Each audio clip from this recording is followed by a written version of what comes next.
우리는 하루에도 수십 번씩 감정의 소용돌이에 휘말린다. 어떨 때는 기쁘다가 괜히 우울해지기도 한다. 하지만 감정의 소용돌이가 점점 더 커질수록 감정을 통제하기 어렵게 된다. 그러면서 우리는 매일 버텨내듯 살아가게 되며 때로는 감정에 휘말려 원치 않는 행동을 하기도 한다. 위태로운 감정을 다스리는 삶을 위한 안내서라는 책은 철학이라는 관점에서 감정이란 무엇인지 알려준다. 감정은 우리가 어떤 삶을 선택할지를 좌우하기 때문에 평소 자각하지 못했던 감정의 본질을 반드시 이해해야 한다. 우리는 슬퍼서 우는 것일까? 울어서 슬픈 것일까? 오늘은 감정을 다스리는 철학적 해법을 담은 책, 위태로운 감정을 다스리는 삶을 위한 안내서에 대해 이야기해보겠다.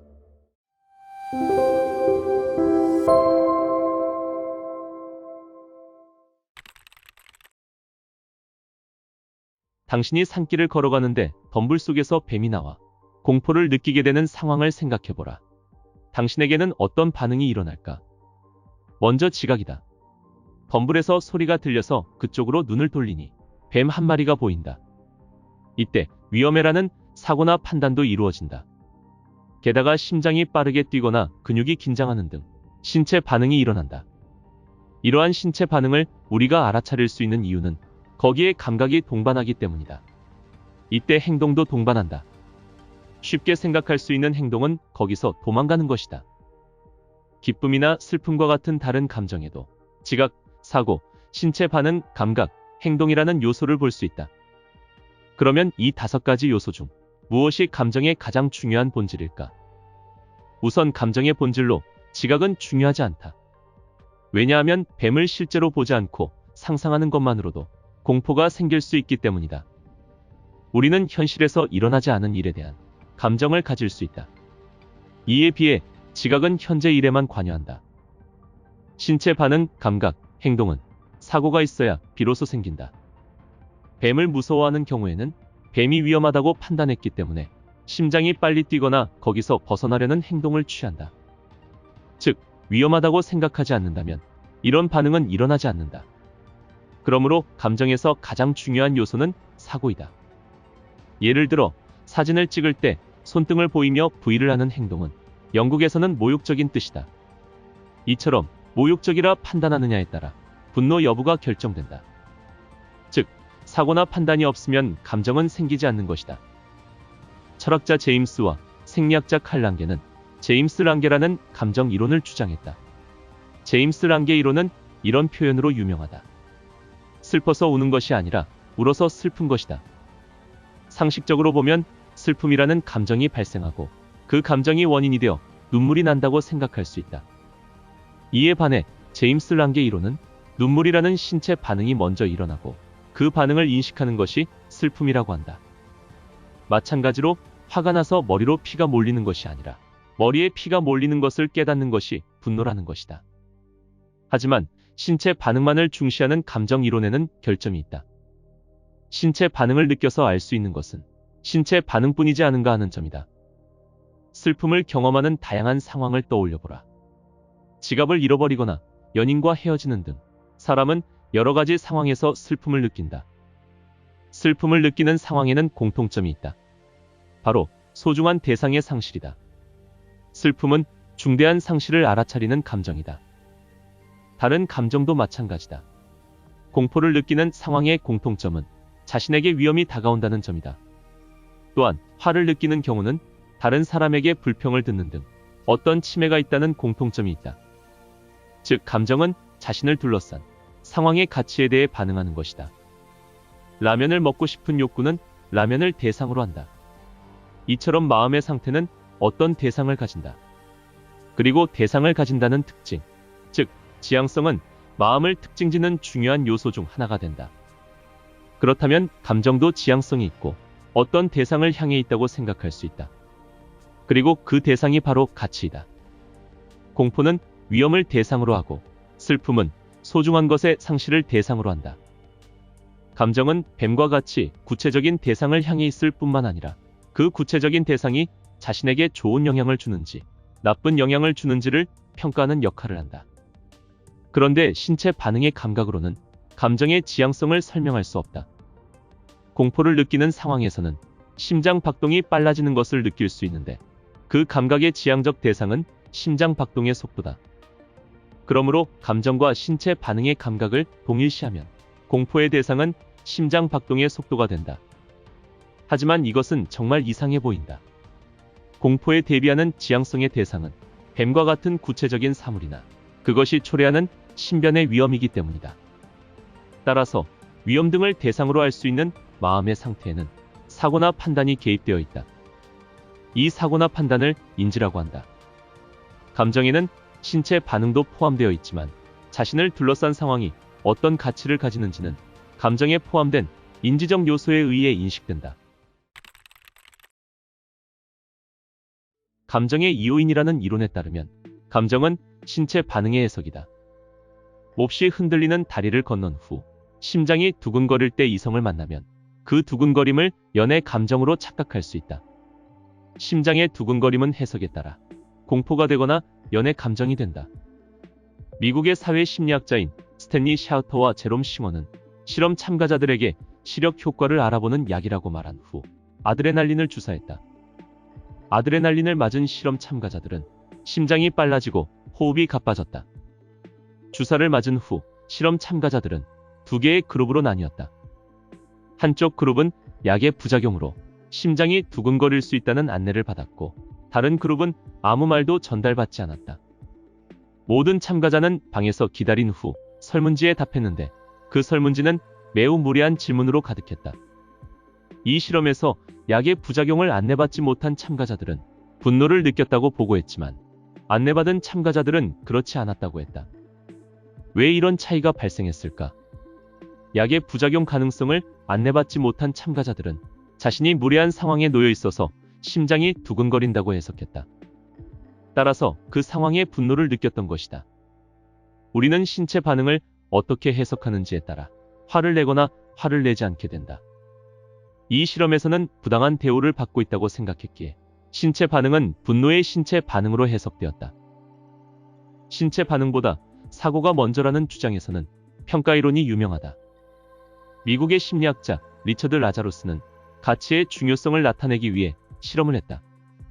실험 참가자들은 오스트리아 토착민 남성의 성인이 되기 위한 통과 의례를 비디오로 봤다. 그 통과 의례는 생식기를 개조하는 모습이 담겨 있었다. 한쪽 영상에는 의식을 받는 사람의 트라우마를 강조하는 듯한 내레이션이 있었고 다른 영상에는 성인이 되기 위한 통과 의례를 인류학적으로 해설한 내레이션이 있었다. 그러면 두 가지 내레이션으로 어떤 차이가 발생했을까? 트라우마를 강조하는 듯한 영상을 본 실험 참가자들은 불쾌한 감정을 강하게 느꼈고 인류학적으로 해설한 영상을 본 실험 참가자들은 불쾌한 감정이 억제되었다고 한다. 이런 점을 보면 우선 평가가 앞서고 그 평가가 신체 반응을 일으킨다고 할 수 있다. 그리고 그런 평가와 신체 반응의 조합이 감정인 것이다. 내가 좋다고 생각하는 것과 타인이 좋다고 생각하는 것이 일치하지 않을 수 있다. 감정은 객관적인 가치에 반응하기 때문이다. 폭이 50cm 정도 되는 개울을 건너뛰는 모습을 떠올려보라. 어른은 이 개울을 쉽게 건널 수 있다. 하지만 어린아이는 건너뛰기를 무서워한다. 다시 말해 문제가 되는 사물은 같아도 사람에 따라 두려움을 느끼는 것이 다르기에 감정은 사람마다 제각각이라고 생각할 수 있다. 그런데 그렇게 단순하지만은 않다. 개울은 실제로 아이에게는 위험하지만 어른에게는 위험하지 않기 때문이다. 위험성이 신체적 조건에 따라 달라지기 때문이다. 일정한 조건이 충족되는지에 따라서 위험성은 달라지고 이로 인하여 공포의 발생 여부가 바뀐다. 지식에 따라 감정이 바뀔 수도 있다. 자신의 눈앞에 있는 개구리가 도개구리라는 사실을 안 사람은 공포를 느끼고 모르는 사람은 공포를 느끼지 못한다. 지식이 있으면 옳은 감정을 가질 수 있고 지식이 없으면 옳지 않은 감정을 가질 수 있다. 사고 수준이 높을수록 감정은 복잡해진다. 자부심은 단순한 성공의 기쁨이 아니라 성공으로 자기 평가가 높아지는 데서 오는 기쁨이다. 그러므로 자부심을 경험하기 위해서는 타인의 평가를 신경 쓸 정도의 사회성이 필요하다. 희망은 그동안의 괴로운 상황에서 벗어날 가능성이 생겼을 때 경험하는 감정이다. 희망은 단순한 기쁨이 아니라 상황이 개선되리라는 기대로 인한 기쁨이다. 그래서 희망을 품으려면 과거의 일을 기억하고 지금부터 일어날 일을 예측하여 그 두 가지 상황을 비교할 수 있어야 한다. 죄책감은 자신이 도덕적 위반 행동을 저질렀다는 사실에 대한 슬픔이다. 그렇기에 도덕적 위반을 알아채기 위해서는 도덕을 어느 정도 알아야 한다. 질투는 언제 느끼게 될까? 동료가 상사에게 칭찬받았다면 우리는 질투를 느끼고 경험한다. 하지만 이것만으로 질투가 생기는 것은 아니다. 성공해서 기뻐하는 사람이 내가 좋아하는 사람이라면 그때는 나도 기쁨을 느낀다. 성공한 타인을 보더라도 기쁨이나 질투를 느끼지 못할 때가 있다. 예를 들어 빌 게이츠는 세계 제1의 자산가이므로 대부분 사람들은 그에게 질투를 느끼지 않는다. 왜 그럴까? 질투의 감정을 가지려면 자신이 다른 사람보다 뒤처지는 것뿐만 아니라 성공한 사람이 얻은 이익을 자기도 얻을 수 있었다고 생각해야 하기 때문이다. 질투는 이런 사고가 분노, 증오, 슬픔과 연결되는 복합 감정이다. 질투를 제거하는 방법은 무엇일까? 타인이 얻은 이익은 자신이 얻을 수 있는 것이 아니라고 자각하면 된다. 공포는 위험에 대처하기 위한 감정이다. 단순한 사고 능력만 있는 생물은 눈앞에 나타난 뱀처럼 당장 일어날 물리적인 위험밖에 인식할 수 없기에 눈앞의 것만 무서워한다. 하지만 사고 능력이 높아지면 다음 해에 일어날 것 같은 금융위기처럼 눈앞에 없는 물리적인 위험을 인식할 뿐만 아니라 그것에 대해서 공포를 느낄 수 있다. 자신의 의식적인 마음 상태는 노력을 하지 않더라도 직접 관찰할 수 있다. 반면에 타인이 어떤 감정을 가졌는지는 관찰을 할 수 없다. 분명한 사실은 타인에게 표정이 있다는 것뿐이다. 우리는 왜 타인의 감정은 눈에 보이지 않는다고 생각할까? 타인이 어떤 감정을 가졌는지 이해할 수 없거나 착각할 때가 있기 때문이다. 매우 즐겁거나 슬프더라도 그 감정을 표정에 드러내지 않는 사람도 있다. 그런 경우 타인이 무엇을 느끼는지 잘못 인지하게 된다. 우리는 타인의 표정은 볼 수 있어도 감정을 파악할 수 있는 수단은 없다. 분노는 감정이지만 초조함은 기분이라고 할 수 있다. 마찬가지로 슬픔은 감정이지만 우울은 기분이라고 말할 수 있다. 그렇다면 감정과 기분은 어떤 기준으로 나뉠까? 감정과 기분은 그 대상의 차이가 있다. 우선 감정의 대상은 분명하게 있다고 여겨진다. 예를 들어 우리는 타인에게 불평을 들으면 화가 난다. 그때 화가 향하는 대상이 타인인 것은 분명하다. 즉, 무엇에 관해서 감정을 가지는지가 명확하다. 반면에 기분의 대상은 명확하지 않다. 왠지 모르게 초조하거나 우울하다. 예를 들어 아침에 일어나서 창문을 열고 비가 오는 것을 보고 우울한 기분이 된 적이 있을 것이다. 비는 그날의 행동에 제한을 준다. 비가 오는 날은 옷이 젖기도 하고 우산을 들어야 한다. 여기서 알 수 있는 것은 우울해질 때는 여러 가지가 잘 되지 않는다는 점이다. 슬픔을 느낄 때는 가까운 사람이 죽었다는 구체적인 일이 대상이 되지만 우울을 느낄 때는 여러 가지 일이 잘 안 되거나 실패한다. 마찬가지로 분노는 특정 사람에게 들은 특정한 불평등을 대상으로 하는데 초조함은 다양한 일을 대상으로 한다. 결과적으로 감정은 개별적이고 구체적인 대상을 향해 있다. 반면에 기분은 다양한 일을 향해 있다. 누구나 우울해지고 싶은 사람은 없다. 그런데 우리는 왜 이렇게 싫은 기분을 경험하게 될까? 우울처럼 분노나 공포도 경험하기 싫지만 분노나 공포에는 알기 쉬운 역할이 있다. 분노는 타인에게 불평을 들었을 때처럼 자신이 무언가 부당한 대우를 받을 때 생겨난다. 그때 분노가 발생하여 불평을 되돌려주거나 침묵하고 싶어진다. 이런 행동은 부당한 대우를 더는 못하게 하기 위한 대처 방법이 된다. 또한 공포는 우연히 위험을 만났을 때 일어나는데 그 위험에서 벗어나는 행동을 재촉한다. 이처럼 분노나 공포라는 부정적인 감정은 그 감정의 원인을 없애거나 피하는 행동을 촉구한다. 반면에 우울은 어떨까? 우울은 같은 방식으로는 이해할 수 없다. 우울해지면 어떤 행동도 하고 싶지 않기 때문이다. 따라서 우울감이 발생하는 싫은 상황을 벗어나는 행동을 할 수가 없다. 그러면 우울은 우연히 생겨 우리를 방해하기만 하는 존재일까? 우울에 관한 흥미로운 진화심리학의 가설이 있다. 우울은 계급투쟁에서 진 개체가 살아가는 일에 도움이 된다는 것이다. 무리의 계급이 있는 동물 사회에서는 어느 개체가 좋은 위치를 얻고자 하면 자기보다 높은 위치에 있는 개체와 싸워야 한다. 여기서 진 쪽이 곧바로 싸움에 재도전하는 것은 매우 높은 위험성이 있다. 이때 우울해져서 어떤 행동도 취할 마음이 없어지면 그런 위험성을 피할 수 있다. 이런 생각은 현대 사회에서 우울한 기분이 증가하는 현상도 설명할 수 있다. 우리는 다양한 미디어를 통해서 자신보다 돈이 많거나 외모가 뛰어나거나 성공한 사람을 많이 보기 때문이다. 그들을 보면서 자신이 아래 계급에 있다고 인식해버리는 것이다. 이 가설뿐만 아니라 우울에는 더 다양한 이유가 있다. 계급투쟁설이 옳다면 성공한 사람일수록 우울하지 않다는 가설이 세워진다.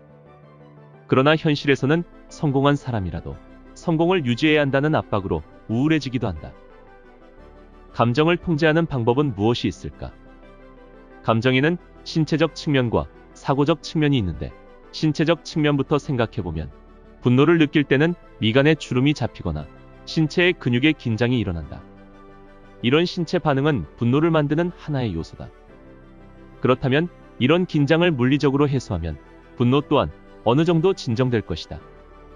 흔한 방법으로는 심호흡이 효과가 있다. 신체 반응은 감정의 한 부품으로 되어 있으므로 어떤 물리적 수단으로 신체 반응을 변화시키면 감정도 변화한다. 감정의 또 다른 측면인 사고를 바꿔도 감정을 바꿀 수 있다. 분노를 느낄 때는 자기가 부당한 대우를 받은 일에 사고에 초점이 맞춰진다. 그렇다면 분노를 억누르기 위해서는 부당한 대우를 향한 초점에서 벗어나면 된다. 즐거웠던 일을 생각하거나 쓸데없는 생각을 하지 않도록 운동을 하는 것도 효과적이다. 분노는 자신이 받은 부당한 대우에 사고에 초점이 맞춰져 있는데 무엇이 부당한 취급인지는 자신이 속한 공동체의 가치관에 의해 좌우된다. 중요한 점은 나와 다른 가치관을 가진 사람도 있다고 이해하는 것이다. 자신의 가치관이 유일무이하다고 생각하면 그것에 어긋나는 타인의 행동이 모두 부당하게 보인다. 그러나 타인과 내가 가치관이 다른 것을 이해하면 함부로 부정적인 감정을 가지는 일을 피할 수 있다. 혼자 상처받거나 원하지 않는 감정 소모에 지쳐 있는가? 위태로운 감정을 다스리는 삶을 위한 안내서라는 책을 읽으면 내 삶을 더 단단하게 세우는 철학의 해답을 얻을 수 있을 것이다.